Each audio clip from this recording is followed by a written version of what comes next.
Hi. Okay, I'm home. Model my bracelets. Yay! See, I'm blingy and Halloweeny. Grandma likes it. Yeah. No, my point is, it's to get get the rule of law. We don't let things play out. We just let it play out. No, and we're not backwards. No, it's quite because you have the specific law broken. And we're people of all there saying, you know, guys that do pass the jury duty test, and it's for the law only. But my point, I didn't mean to. I just was using it as an example because that's what you tell my brother or something, the kids.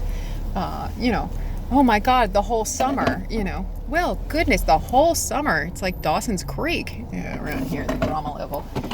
Please take it down. You know, if you're a grown up, Thursday, and then oh my God, by the end of the summer. Well, because we planned ahead and balanced the checkbook, and life is about balancing the checkbook and happily, you know, building goals and that kind of thing. You know, and now we, you know, now we can afford the nice vacation rental and all that. But a lot of times, nothing exciting has happened whatsoever by next Thursday, and this sort of, you know, discombobulating. You know, I'm just using that as an example, not necessarily of people, but it is done. These tactics that were used here, that we're fighting from the state here.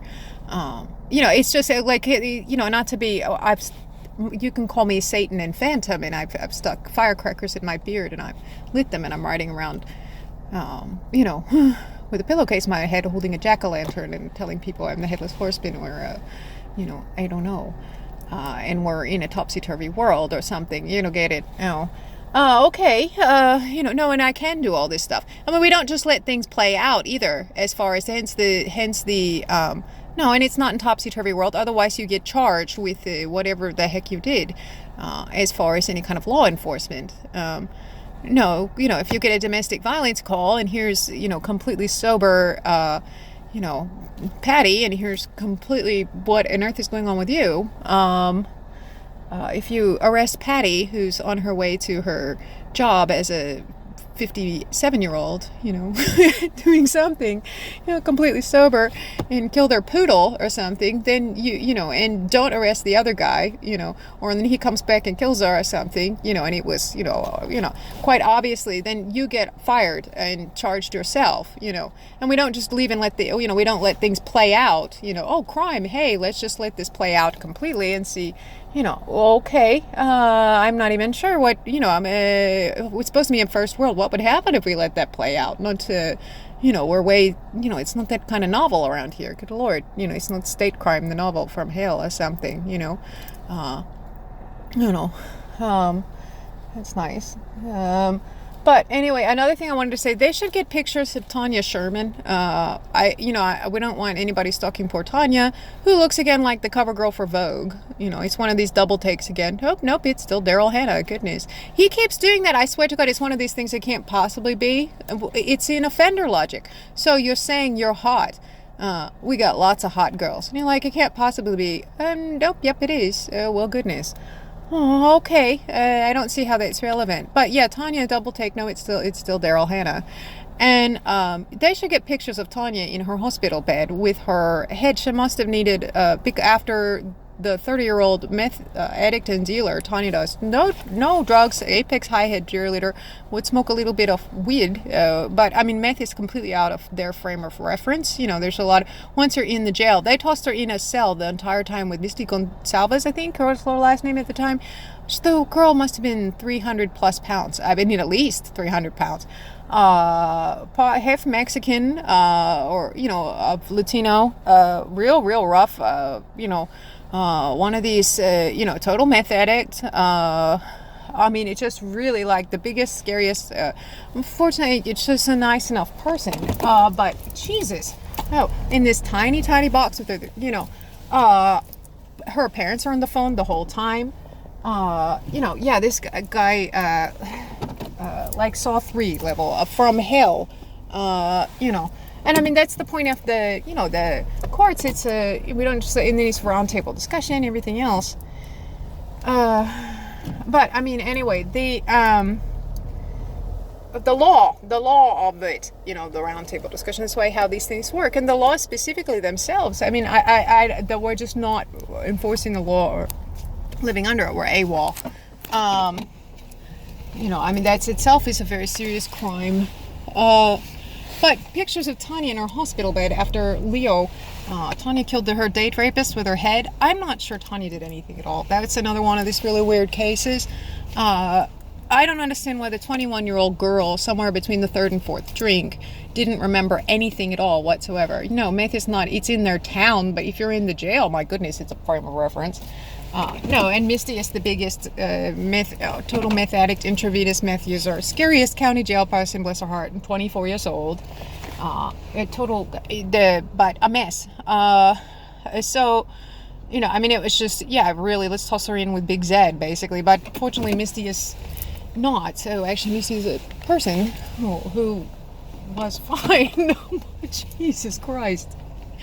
Tanya must be 117 pounds soaking wet. She's a little teeny Apex High Head cheerleader. I mean, the communicable disease, the fact that these guys are not worried about communicable disease, very likely hepatitis positive, ungodly.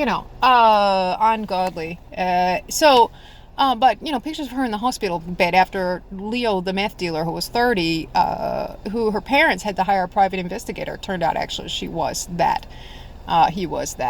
She didn't really, he lived in Fayetteville, and he would come into the very nice restaurant and bar where she worked. And she was 21, and, supposedly it was somewhere between the third and fourth drink. And then she smoked a little bit of marijuana with him, and suddenly does not remember anything. Woke up in the hospital bed needing 75 stitches. I mean, she was, one beat up little girl, and, 21-year-old girl, apparently, I don't know why it was his truck. I have my serious doubts as to whether or not why this man wasn't driving his own truck. I don't think that's very likely. Tanya is as clean and sober as they come for, I somewhere between the third and fourth drink will remember something of the evening.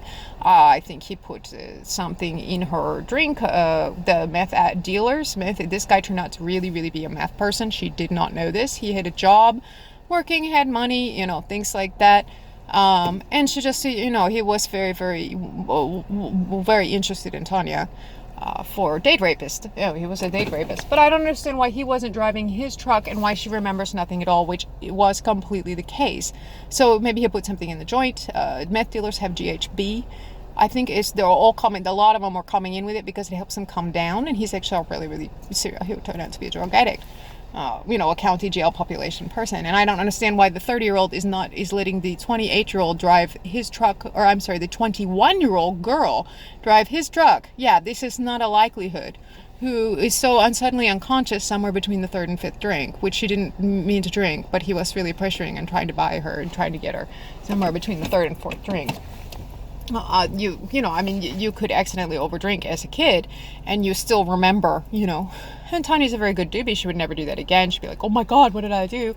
That kind of thing, which happens is a case with, and it usually is someone trying to influence you or whatever and never do, but people remember these kinds of things. I remember something in the evening, didn't remember anything at all. And the dealers, they come in with GHB, which is it's to help them come off of drugs, but it knocks them completely unconscious. So he might have put it in her drink. He say what do you call it? It's like roofies or something where you put it in the drink, they can't taste it or see it. Or he might have laced her joint with something like even meth or something like that. And I don't know why on earth she wouldn't remember she wasn't driving her truck. That would black out a 20. We sat around and talked about it. That would black a 21-year-old out too. Hell, but does she get pictures of her in a hospital bed after Leo, the meth dealer, was done with the Apex High Head cheerleader, who this guy locked in a box for a year with all this stuff. And I don't understand why. Yeah, it might be a completely different case of this. So, but anyway.